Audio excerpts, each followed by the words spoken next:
Good morning, ladies and gentlemen. Please join the Centenary Choir in singing the national anthem, and please remain standing for the invocation by the Reverend Maddie Russo.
Thank you, choir. Would you please remain standing in body or in spirit and join me in an attitude of prayer.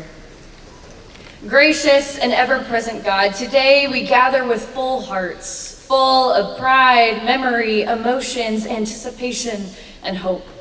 We give thanks for this sacred moment, for the journey that has brought us here, for the knowledge formed in classrooms, for the friendships forged in quiet corners and late-night laughter, and for the grace that has carried us through challenges seen and unseen.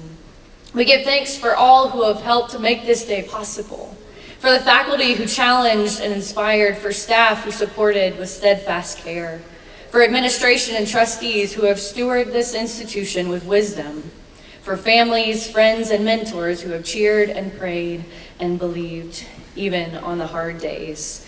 Bless these graduates, O God, each mind, each story, each dream. As they stand on the edge of what's next, remind them that they do not go alone, for they carry within them your image, your calling, and the love of a community that believes in them. May the ceremony today be more than a milestone. May it be a sending forth. May this sacred hour rich with joy, rooted in memory, and alive with your presence. Bless what has been and prepare us for all that is yet to come. Amen. Amen. And now let us sing together the hymn, Joyful, Joyful, We Adore Thee, with the Centenary Choir and Wind Ensemble.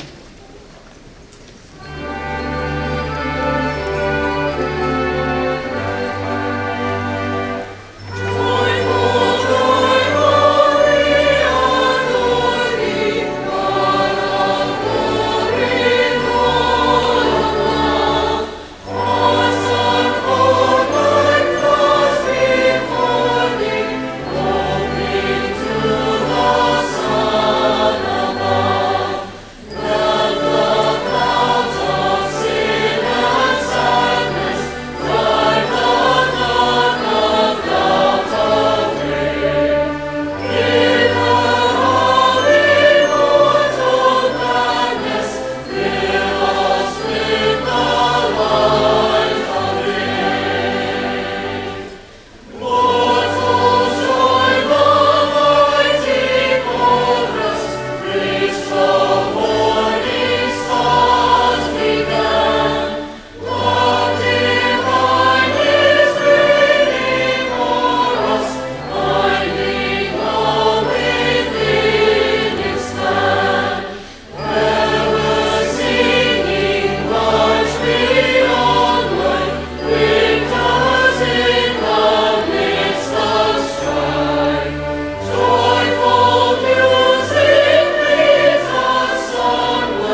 a reading for our ceremony today from the book of Proverbs, chapter 3, verses 1 through 6. My children, do not forget my teaching, but let your heart keep my commandments. For length of days and years of your life and peace they will add to you. Let not steadfast love and faithfulness forsake you. Bind them around your neck, write them on the tablet of your heart, so you will find favor and good success in the sight of God and man. Trust in the Lord with all your heart, and do not lean on your own understanding. In all your ways acknowledge God, and God will make straight your paths.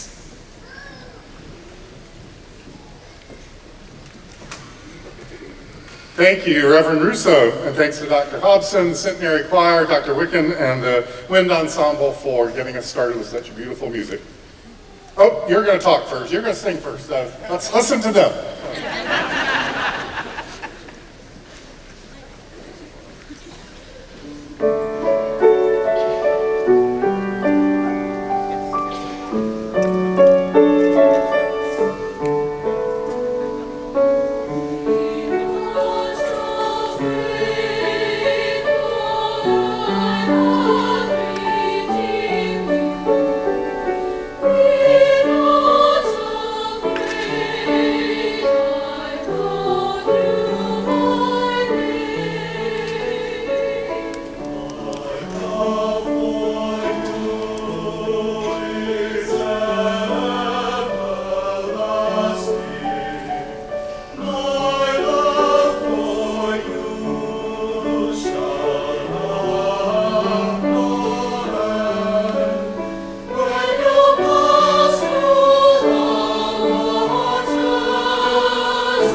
We wouldn't want to miss that, would we?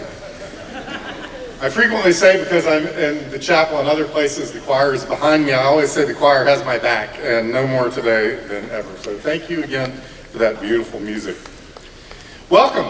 Welcome to our celebration honoring the entire centenary community. Welcome to the bicentennial commencement of Louisiana's oldest college.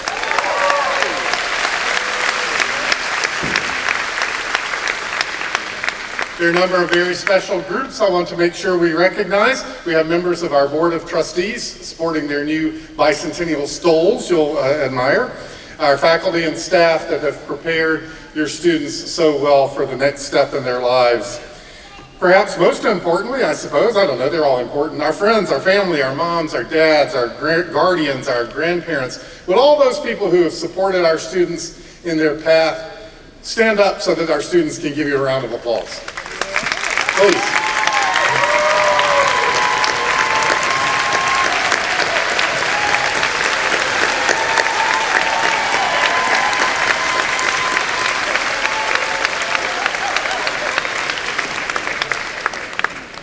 We have a number of alumni in the faculty, on the staff, among parents and other guardians. I think we have an opportunity for you to stand somewhat later, but welcome. Glad the alumni are here. And of course, the reason we are here, the class of 2025.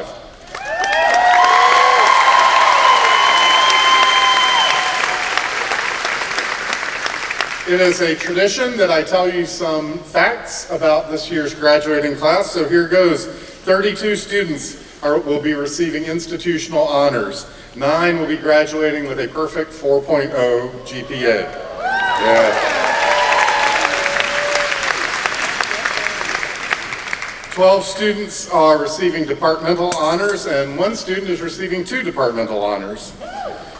We will be graduating, although I think it's pretty well known, this is one of our smaller graduating classes because of COVID, but we will still be recognizing individuals earning 48 Bachelor of Arts, 44 Bachelor of Science, and 20 graduate degrees, 13 MBAs and 7 MATs. 6 students earned double majors. 9 students earn dual degrees. If you don't know, dual degrees means you have to complete really all the credit hours for both degrees. It's quite a feat. We have 39 students that have achieved enough classwork to earn a minor, and 2 of those students have earned 2 minors. We have our first 2 graduating students in our new major, kinesiology. We have our first 2 graduating students in our new major of sports management. Yeah, sure. Applaud anytime. That's what we're here for. 64% of our undergraduates participated in athletics, are true student athletes. Yep.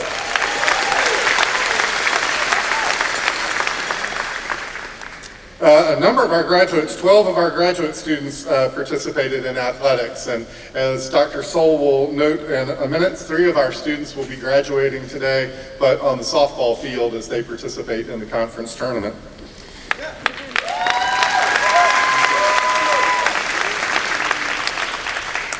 Our graduating class this year represents 10 states: Arkansas, California, Colorado, Indiana, Kentucky, Maryland, Oklahoma, Pennsylvania, Texas, and Louisiana, and the nation of South Africa.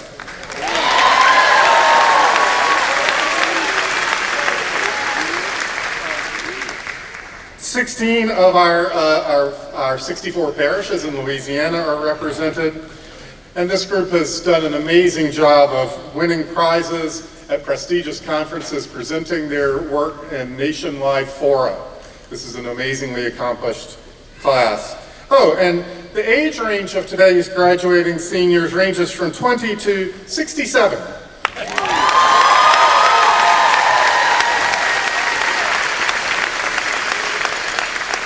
John Smith, thank you for coming back. Thank you for coming back to get your degree. Thank you for boosting attendance and taking a break for 40 years. We talk a lot about lifelong learning. Well, here it is, exemplified.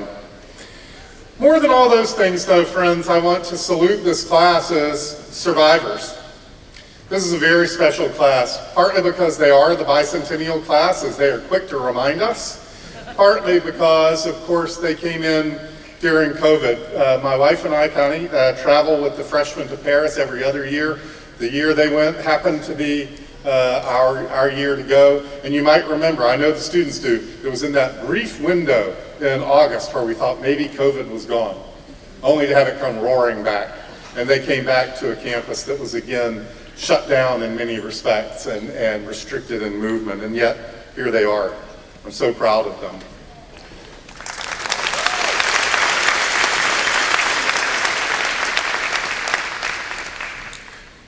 One of the first things they did 4 years ago was listen to me talk at President's Convocation as we close out orientation. And I usually talk about some aspect of journeying. I'm sure none of them remember what I talked about. I would have to look it up, frankly. But it's so wonderful that I get a chance to bookend that with saying how proud I am of you. This day, and I'm sure Dr. Haas will agree, this day is always the President's favorite day as we see the culmination of all your hard work. And we are so sorry to see you go, but so glad that you're moving on to your next adventure. We can applaud.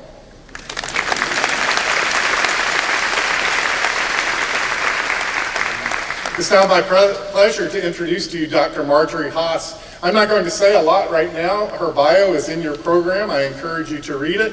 I'm going to say a lot more nice things about her in a few minutes when we present her with an honorary degree. I just wanted to highlight a couple of connections that Dr. Haas has with Centenary College. She is formerly president of Austin College, which is, you'll see their sign, oh, maybe it's covered up. They are in our athletic conference, and they come over and we beat on them and they go back home. Is that right? I don't know. And she was subsequently president of Rhodes College, one of our sister schools in the Associated Colleges of the South, an organization we're honored to be part of, the great liberal arts colleges in the South. So Marjorie and I have known each other in those roles for a while. She's now, as you know, as you'll see, president of the Council of Independent Colleges.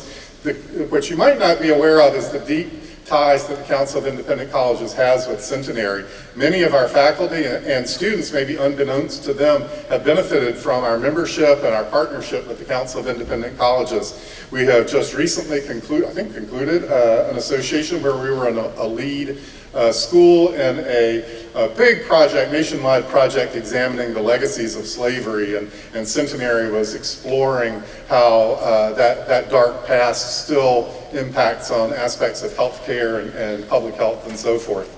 We are currently participating in a program of work-based learning where our students are doing really interesting work, internships and so forth, another CIC program.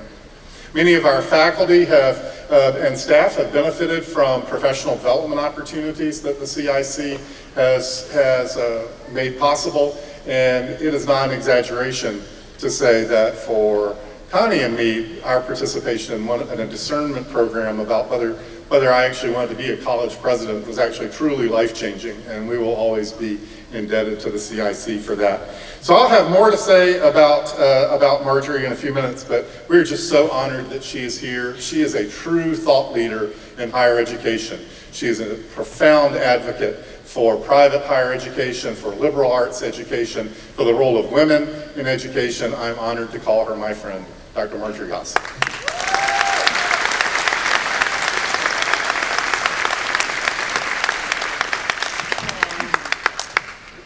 Graduates, President and First Lady Holloman, trustees, faculty and staff, honored guests, proud families, and especially anyone in the room who is under 10 years old, who has been already very patient.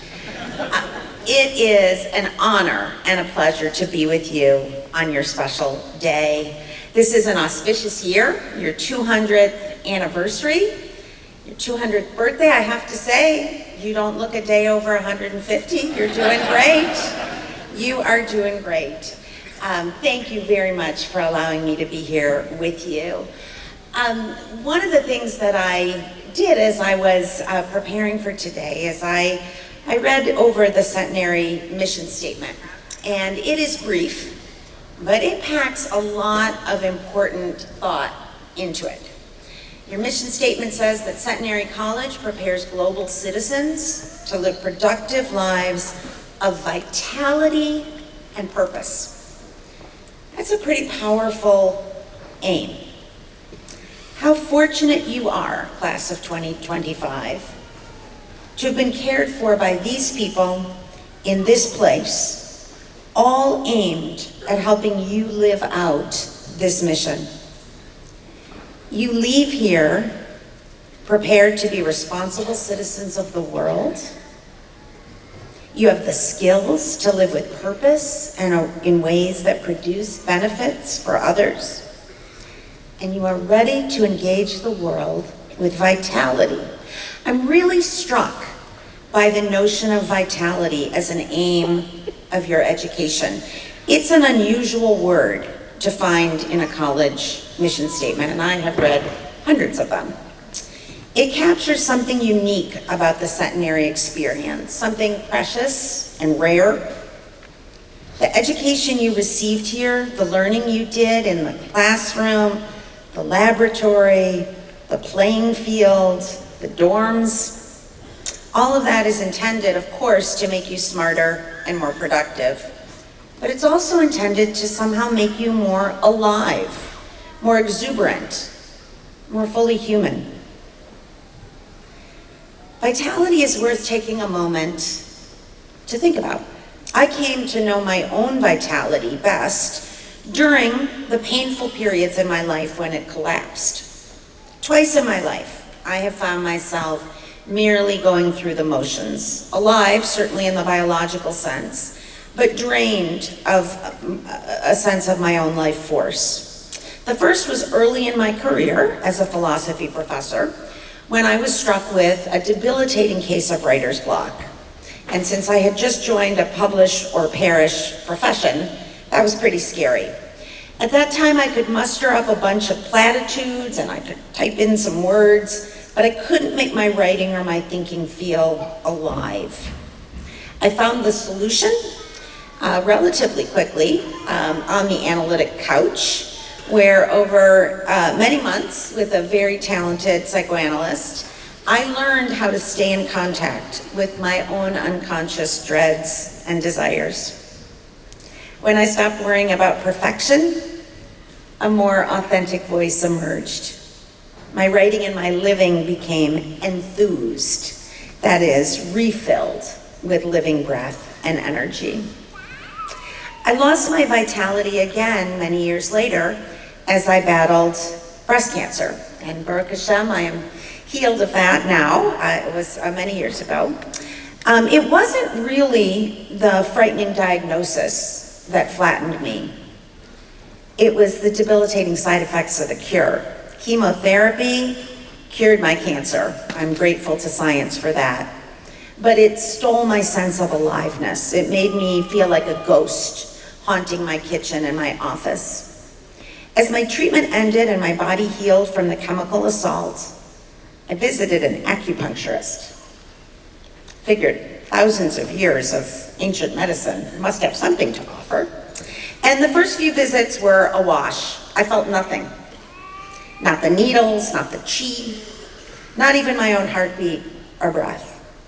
But the third time, oh my goodness, suddenly my cells were abuzz. Everything had a pulse, in me and around me. That day and over the next few months, I could feel my life force returning. These vitality crises left me with a deep appreciation for the fragility of our sense of being alive. They also left me much more attuned to the ebbs and flows of vitality in our daily lives. It's all too easy to pass through hours and even days in a kind of trance.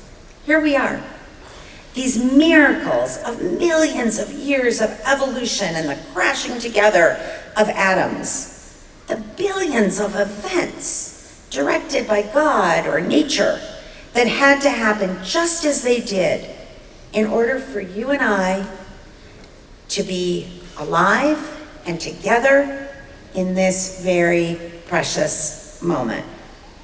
It fills me with awe just to think about it, and yet we mostly don't think about it.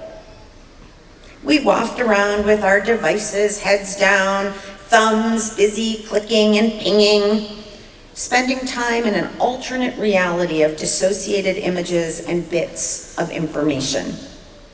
It may not be the worst way to live. I don't think it's the best way either. Vitality thrives in the realm of experience that some philosophers call the real.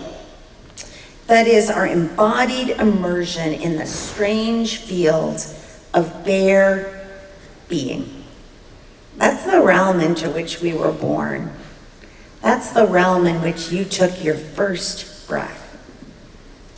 Confusion of sensations, and it continues to undergird every moment of our lives. As we grow into human culture, and especially as we take our place as language users, the real gets covered over with layers of symbolic and imaginary thinking. The words we use allow us, and have allowed our species, to think big thoughts. Allowed us to control nature, to harness time. But those same words also cut us off often from the awesome plenitude of pre-linguistic being that imbues our words and our thinking with vigor and vitality. Think, for example, of the difference between the raw, ragged feeling of an empty belly and the comparatively constrained phrase, "I'm hungry." The most important words always fall short. Can love, the word, encompass the magnitude and multiplicity of the feelings it names? Can blue convey the beauty and the felt wetness of the sea or the sky? The poets among us come closest to bringing the real into language, but each of us can pause and really experience the fullness of that hum that forever resists representation.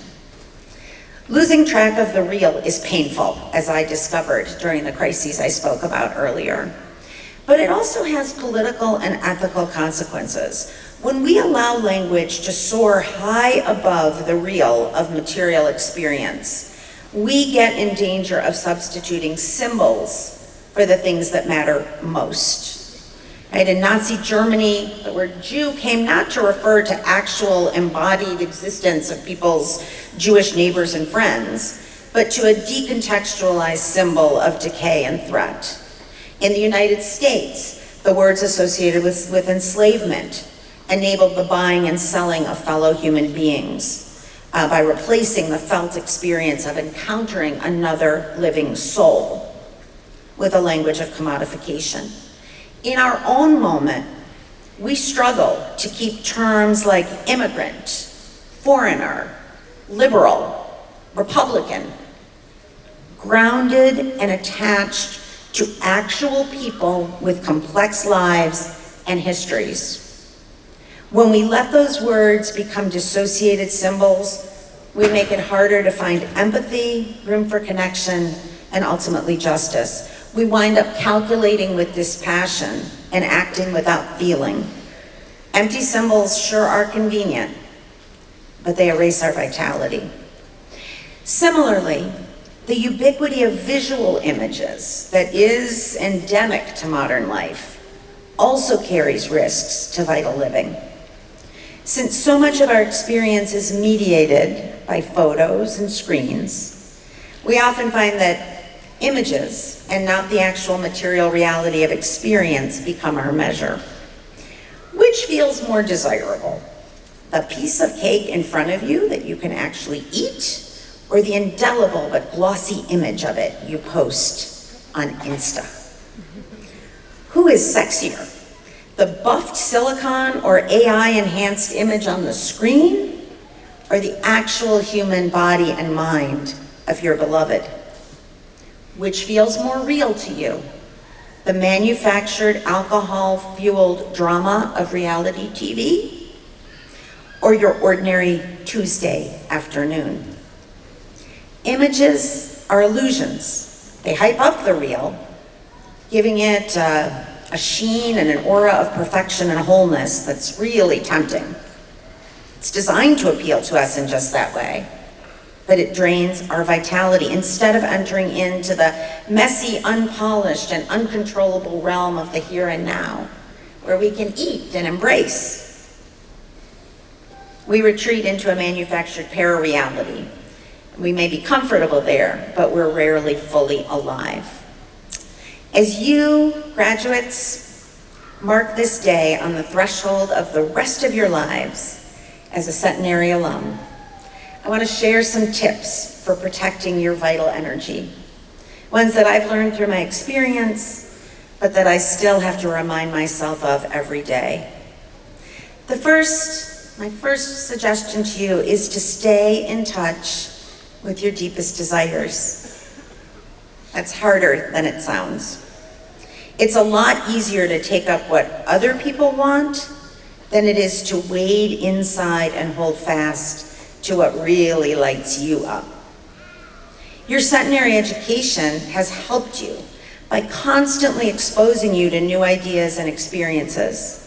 You found aspects of your true calling and your authentic self. But now it's up to you to stay on the path of discovery and commitment.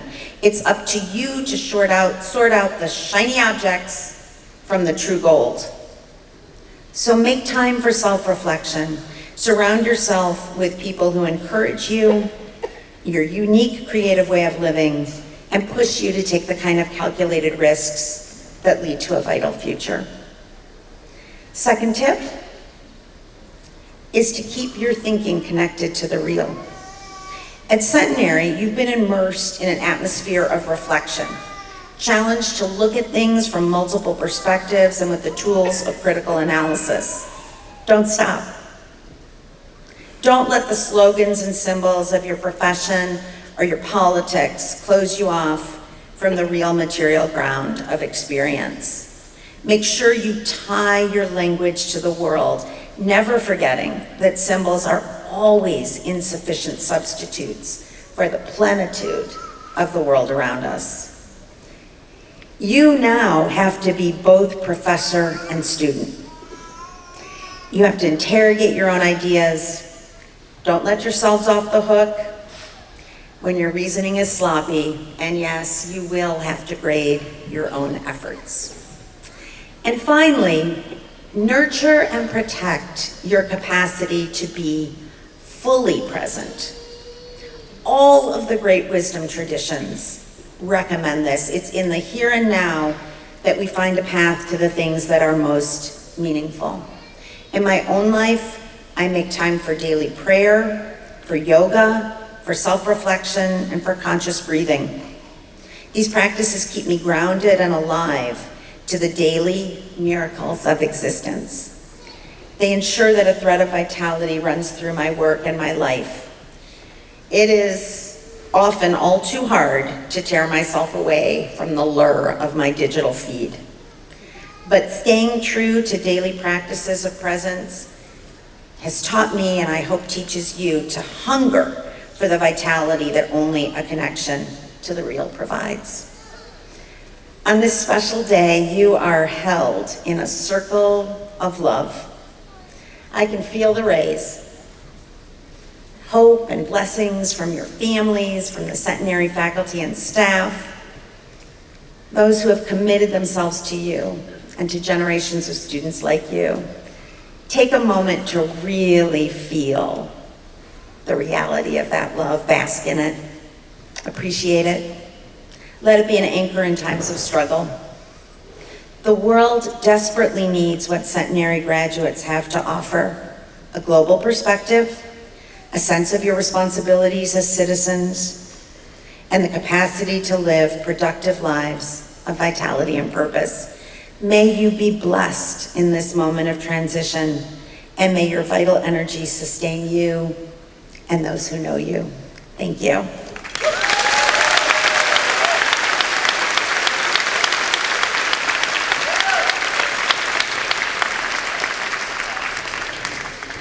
Thank you for those wonderful and inspiring words. I always learn from you. Now the college confers its highest recognition, the honorary degree.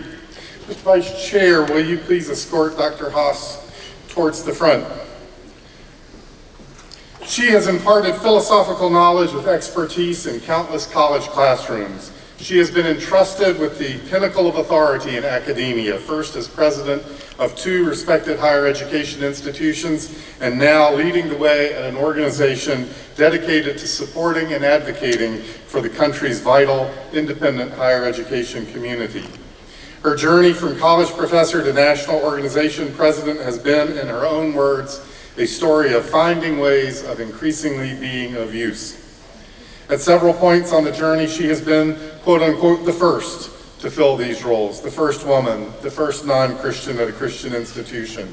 She interprets those firsts not as personal triumphs, but as crucial waypoints in a collective aspirational narrative, a history of progression to inclusion, to which each individual contributes their unique gifts and talents. Her lived definition and example of leadership transcends the actions of any individual. Leadership, she says, is, quote, inspiring others to make change in the service of a shared vision. She's embraced each opportunity and stepped boldly onto the public platform it has provided, writing and speaking on leadership, legacies, philosophy, health, and human relationships. She's been generous with wisdom gained and lessons learned, especially from the seasons when her task seemed enormous and the stakes impossibly high. How to steer a collegiate ship through a pandemic, how best to defend the independence and integrity of academic institutions, how to protect and nurture a diverse intellectual community while also challenging it to grow. Often inspired by a simple yet powerful exhortation from the book of Esther, she has not remained silent in the face of personal and professional challenges. Instead, she has been willing to bravely meet the moment, accepting the responsibility to speak with integrity in, as the book says, such a time as this. She has said eloquently, with eloquent simplicity, that there is joy in this kind of work. She operates with authentic joy to meet life's challenges because she never lost touch with the romance of her undergraduate years at the University of Illinois, where she first fell in love with the life of the mind. She can still summon the tangible exhilaration of this concentrated explosion of intellectual activity, the reading, pondering, discussing, analyzing, comparing, synthesizing, and reimagining. Ordinary spaces were suddenly imbued with extraordinary ideas, perhaps no space more extraordinary or more consequential than the Gregory Hall classroom, where she fell in love twice, with the discipline of philosophy and with her husband in that room. 2 threads of joy permanently intertwined, and she has held tight to them ever since. For leading with authenticity, for speaking with clarity in our complex time, and for always allowing joy to be your guide, Centenary College is proud to bestow upon you, Marjorie Haas, the degree of Doctor of Humane Letters, honoris causa. I'll be there in a minute. One more thing to read. By the authority vested in me in by the state of Louisiana and the Board of Trustees of Centenary College of Louisiana, I do now confer and bestow upon you, Marjorie Haas, the degree of Doctor of Humane Letters, honoris causa, and admit to you all the rights, privileges, and responsibilities thereunto pertaining.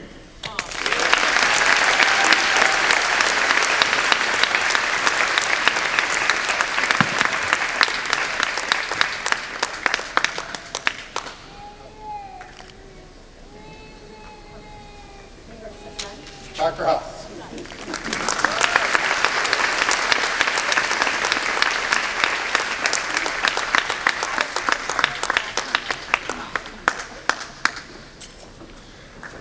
Graduates, inducting you into the Alumni Association today will be your fellow graduate, Channing Hall.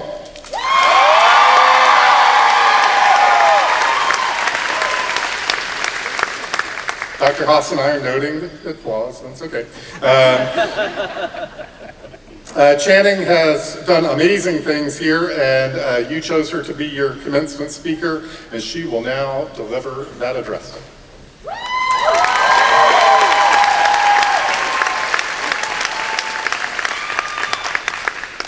Good morning, and congratulations on your incredible achievement. My name is Shannon Hall, and I am so honored that you have selected me to address you all today. There are several ways that I could describe my centenary experience. I could talk about the joyful feeling I get whenever I experience campus in spring. I could laugh about the countless hours I've spent studying political science in the library basement. Or I could extol endlessly about the peaceful perfection of the calf deck swing. But I don't want to limit this speech to just my experience. So, a couple of days ago, during the senior celebration at Sci-Port, I asked a couple of people to share their thoughts about their time at Centenary. I would like to read some of the quotes that I collected. I may be your speaker, but these are your words. There's comfort and hope in knowing that my experience here has prepared me for the next chapter. If I can survive Centenary, I can survive anything. Centenary has changed my life. It has provided me with opportunities to be a leader and find success in anything I do. Centenary is not the place I thought I'd end up, but it was the place I was supposed to end up. And finally, I think a lot of us viewed Centenary as a place to find ourselves, but I think that we were wrong. I think that Centenary was a place that allowed us to be lost, and it was a safe place to do that. That last quote truly resonated with me and made me immediately nostalgic. When I arrived at Centenary, I was certainly lost. I very vividly remember standing in my dorm room alone for the first time. There was nothing on the walls or on my desk. I had 5 Target bags worth of toiletries and 4 years to fill. I wasn't sure where to begin, but I knew I wanted connection, so I took a chance and invited a couple people from my orientation group to come over and watch me hang up posters. It was a small but necessary step, and slowly but surely, I began to build a life here. I began to meaningfully fill those 4 years. Along the way, I have gotten lost several times, but the strength of this community has always helped me get back on track. I cannot thank you all enough for that. One of the great joys of my Centenary experience is I've gotten to watch all of you build lives here as well. I've seen budding theater artists take shape both on and off the stage. I've watched student athletes hone their skills and grow through adversity. I've literally heard musicians perfecting their craft. I've seen countless student leaders across every discipline rise to the occasion again and again, even when the thanks isn't nearly enough. You all have more than filled these 4 years, and you should be very proud of yourselves. Fewer than 40% of Americans have college degrees. Today, you join those limited ranks. This achievement is incredibly monumentous, and it's a reflection of your intelligence, tenacity, and courage. The work you have done here will open countless doors. Now, I've already cited a couple of people in this speech, but I would like to conclude by referencing one more. In one of my constitutional law classes, Dr. Friesenhahn introduced me to the case Dartmouth v. Woodward. The case was argued in front of the Supreme Court in 1818. Dartmouth alum Daniel Webster offered a passionate defense of his school, during which he said, "It is, sir, as I have said, a small college, and yet there are those who love it. This is a small college. We are an even smaller class, and yet I can truly say I love it here, and I truly love this class. We are the products of 200 years of educational excellence. I have no doubt that we will all go far. I'm so privileged that I've gotten to build a life with you all and fill these 4 years with memories. I cannot wait to see where we go next. Thank you, congratulations, and welcome to the Centenary College Alumni Association."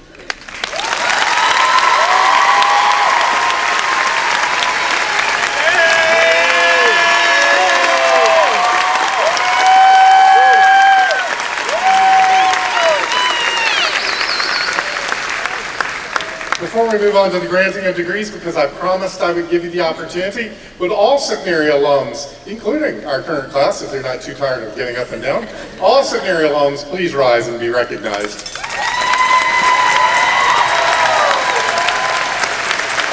I know they're more up there. There we go. Welcome back. Thank you, Channing, for those amazing words. You're such a wonderful representative of an amazing class. Madam Provost. Thank you. I would like to take just a moment to acknowledge our faculty members who have taught you, challenged you, inspired you, and supported you during your time at Centenary. Please give them a round of applause.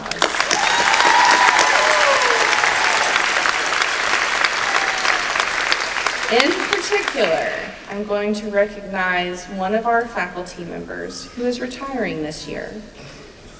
Ms. Christy Wren is retiring as the Director Emerita of the John F. McGale Library. And wait, today, because I want to hear a big round of applause, today is also Ms. Wren's birthday.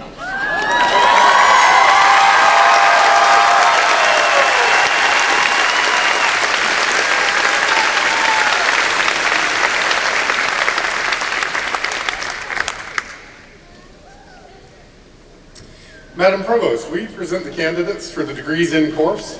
Yes, Mr. President. Will all the candidates for the degrees of Bachelor of Arts and Bachelor of Science please rise?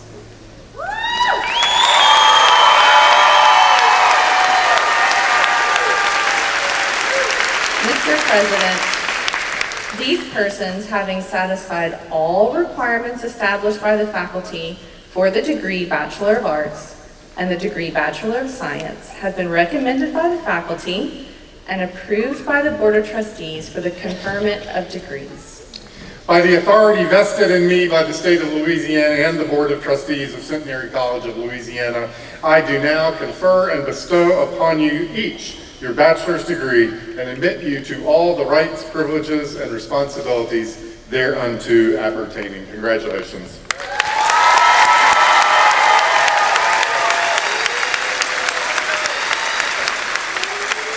Okay, here's the dramatic moment. Would you please move your tassels from right to left?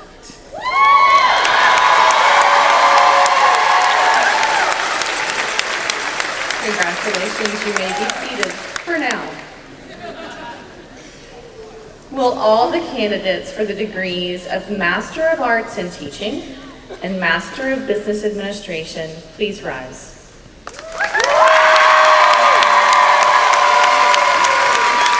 Mr. President, these persons have satisfied all requirements established by the faculty for their respective degrees, have been recommended by the faculty and approved by the Board of Trustees for the conferment of degrees.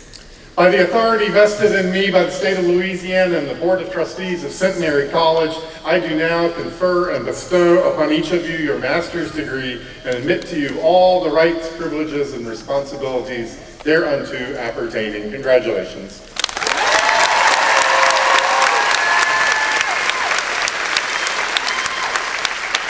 Now you too get to move those tassels from right to left.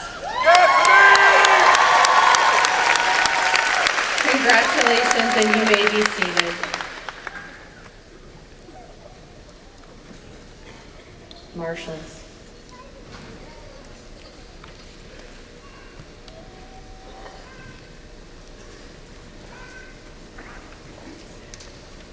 As our graduates are moving to the podium, I want to take a moment to recognize several seniors who are not walking across this stage today, but are walking across a different and very important field, our softball team. These individuals include Viviana Rivero, who's graduating magna cum laude, Brooke Ashley Standiford, and Emma Kate Shepard, who is also graduating magna cum laude. Please give them a round of applause.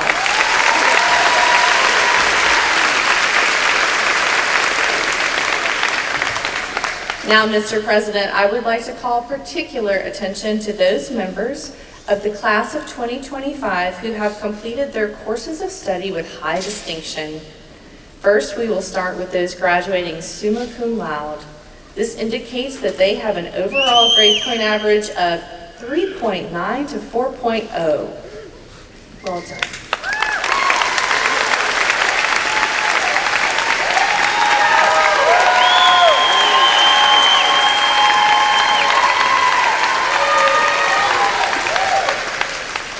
Cadence Crumpton.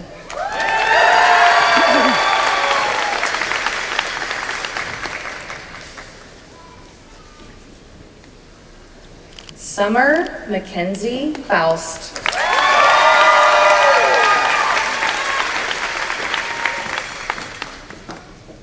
Emma Blanche Greer.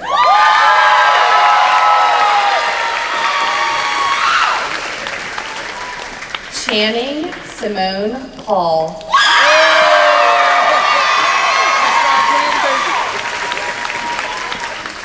Tarif Islam.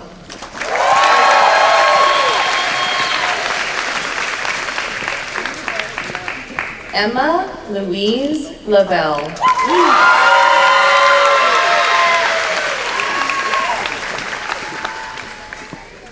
Madison Nicole McKnight.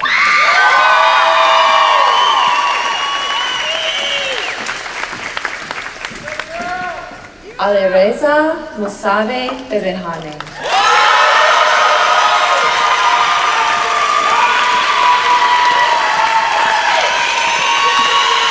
Mackenzie Claire Olinger.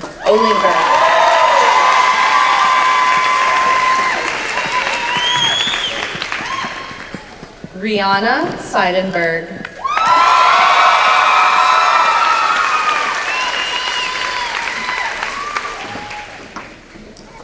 We recognize now those graduating magna cum laude.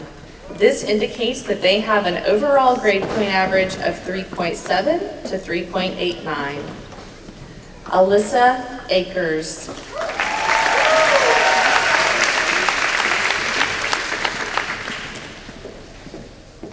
Isabella Morgan Giglio.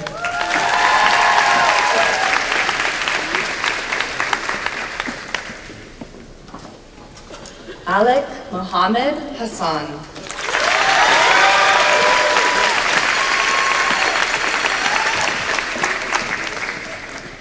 Kevin Hinson.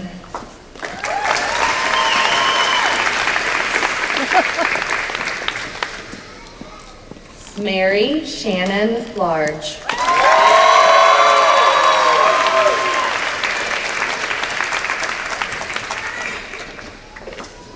Ron Masty.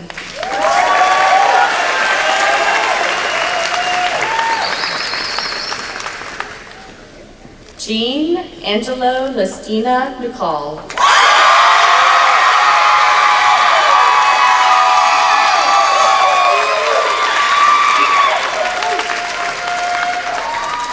Haley Nicole Chasson.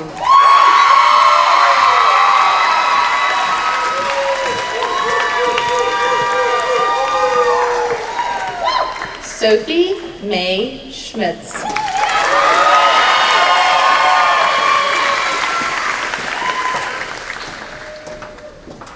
Athena Grace Vasquez.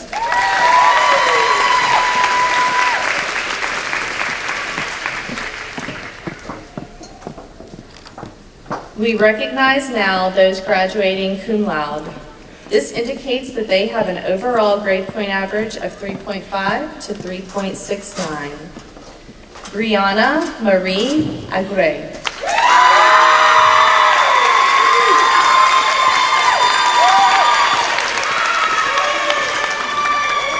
Brennan Anthony Amato.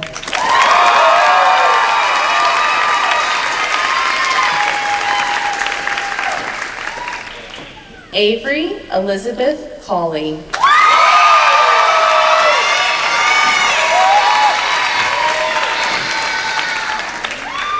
Madison Corey Ursoff.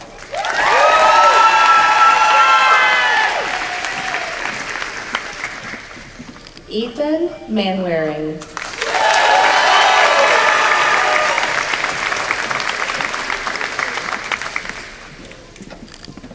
Amelia Jean Natal.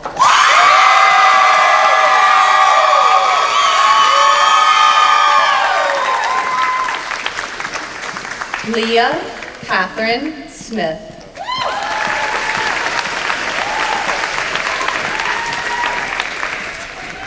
Christopher Lloyd Tarr.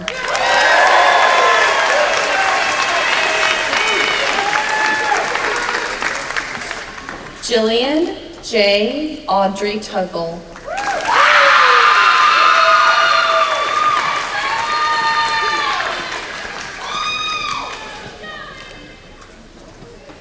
We will now recognize those students receiving the Bachelor of Arts degree.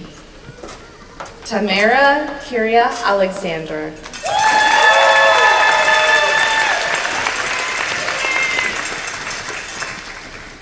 Tamaya Mariah Alexander.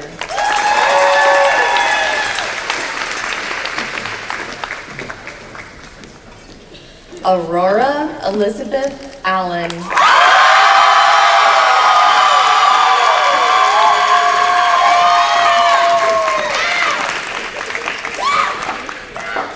Dominic Vito Benedetto.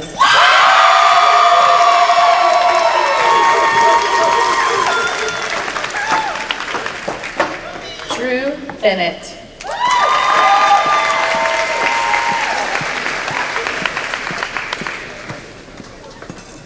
Elizabeth Grace Kennedy.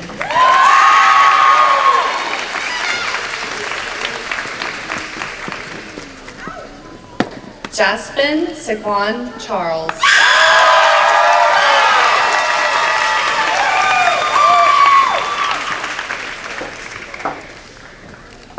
Ethan Davis.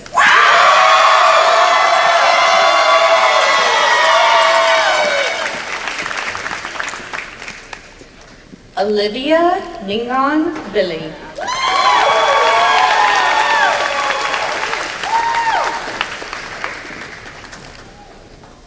Kaylee E. Graham.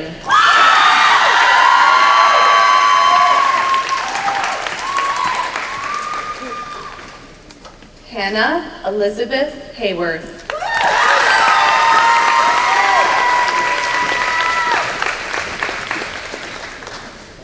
Andrea Nell Kay.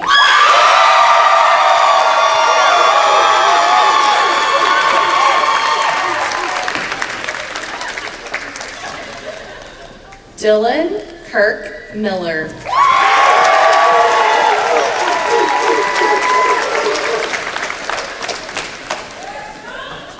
Abigail Michelle Phelan.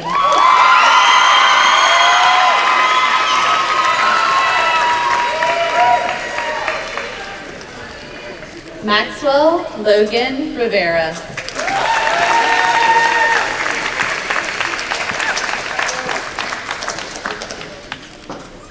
Aubrey Deanne Salazar.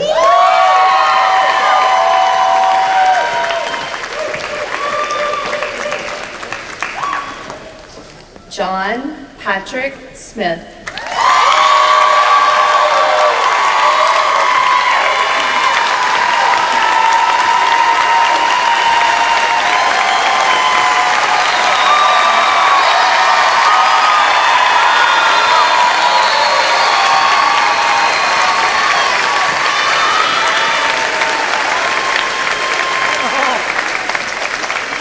Mallory Sterrett.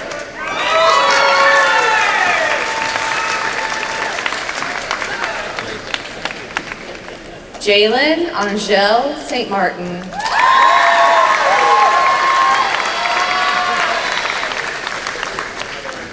Benjamin Vasquez.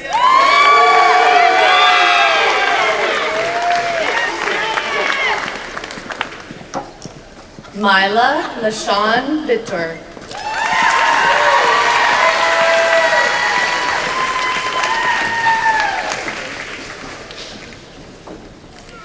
Now we recognize the Bachelor of Science graduates. Gabriel Sean Aragon.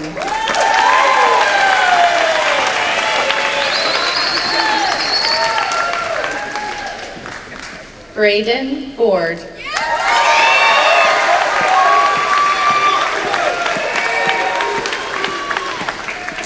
William Hunter Booth.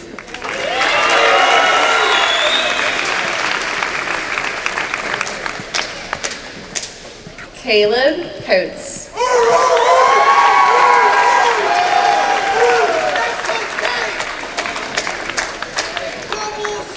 Cody Kreider.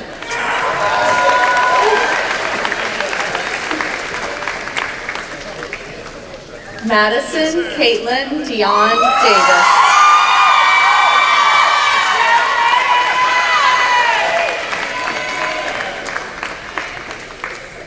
Renee Edixon Escobar Diaz.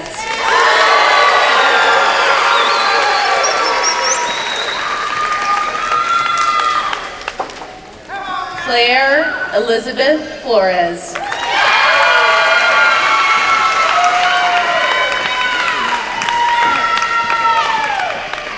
Jacoby Nathaniel Greenleaf.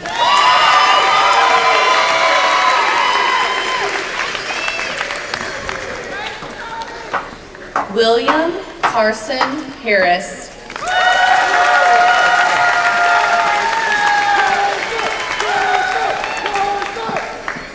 Enrique Hernandez Jr.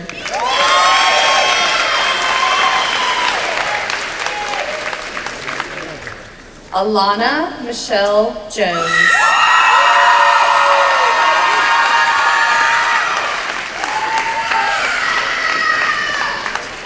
Tyler Jones.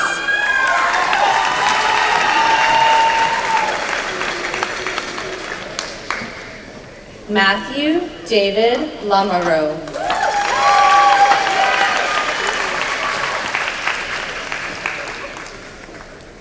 Brittany Paige Lee.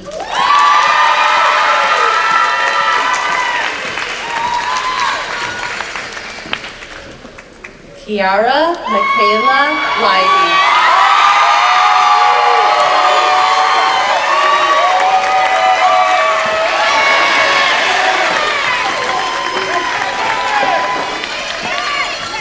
Carl Robert Lind.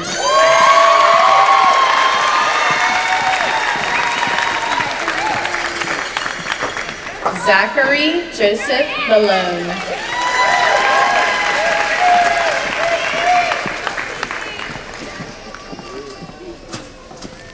McKinley Cooper McLaughlin.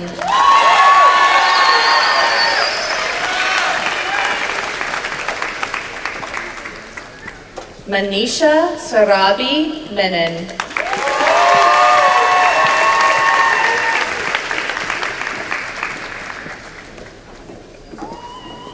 Odin Mugia Estrada.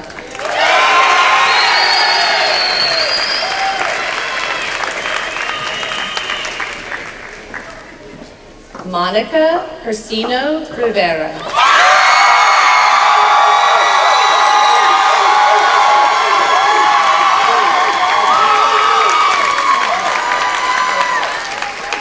Chase Stanley.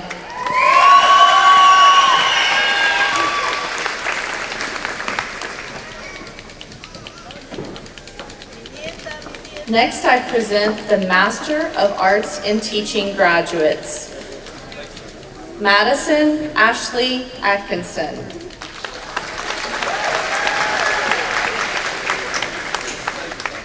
I think I went out of order. Are we on Master of Business Administration? Let me switch my pages. We'll start there. We'll start with the Master of Business Administration graduates. Let's try again. Antonio Joseph Barbie.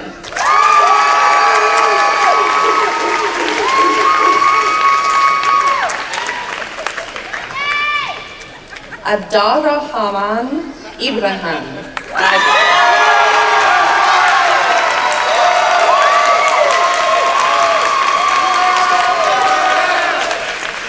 Ralph Duffy Johnson.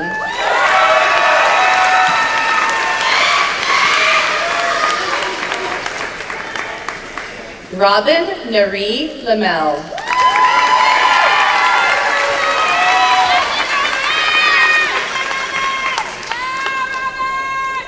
Jackson C. Osman.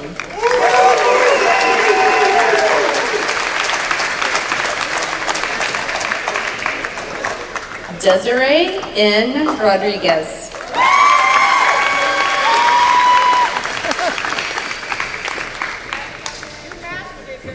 Trey Jeremiah Washington.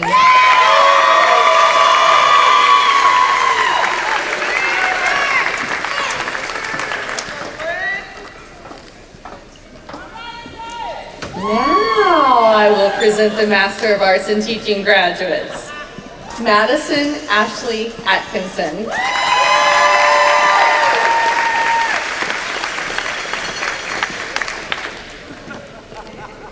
Markayla Deja Collins.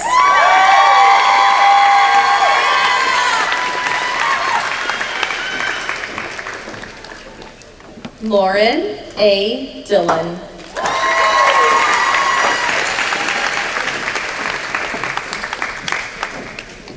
Cassidy Hope Jones.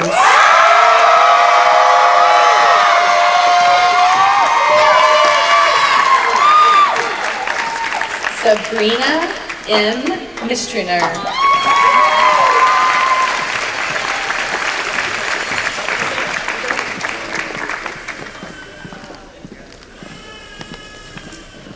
Mr. President, all those in attendance, that is the class of 2025. Congratulations.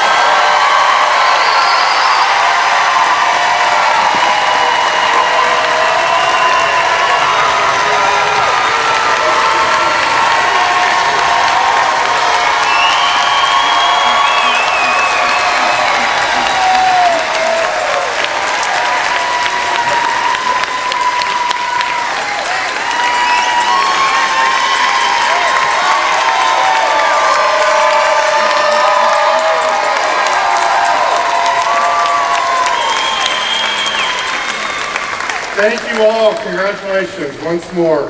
Please stay standing or rise as we close these commencement exercises. We will sing the alma mater and receive the benediction from Reverend Russo. Afterwards, please remain in your seat during the academic procession. And immediately following the recessional, you're invited to meet up with your graduate on the west side of the Gold Dome across from the baseball field. The easiest way to get there is going to be go out at the top and go down the stairs, and you'll meet your student who's going to come out the bottom. We will have refreshments available. We ordered up perfect weather today, so we're going to have a good time. God bless you all, especially our honored class of 2025, the alma mater.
Friends, family, class of 2025, in the words of the wise and infamous Miss Elwoods, you did it. We are all so proud of each of you. As you leave this place, carry with you what you have learned at this great institution, the friendships you've made along the way, and the person you've become. May the one you call holy bless you and keep you. May your life be a blessing to all you meet. May your words carry healing. May your hands bring help. May your heart always rest in God. May you walk boldly forth in love, for the world needs your light. Forward, forward, Centenary. Amen.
Thank you.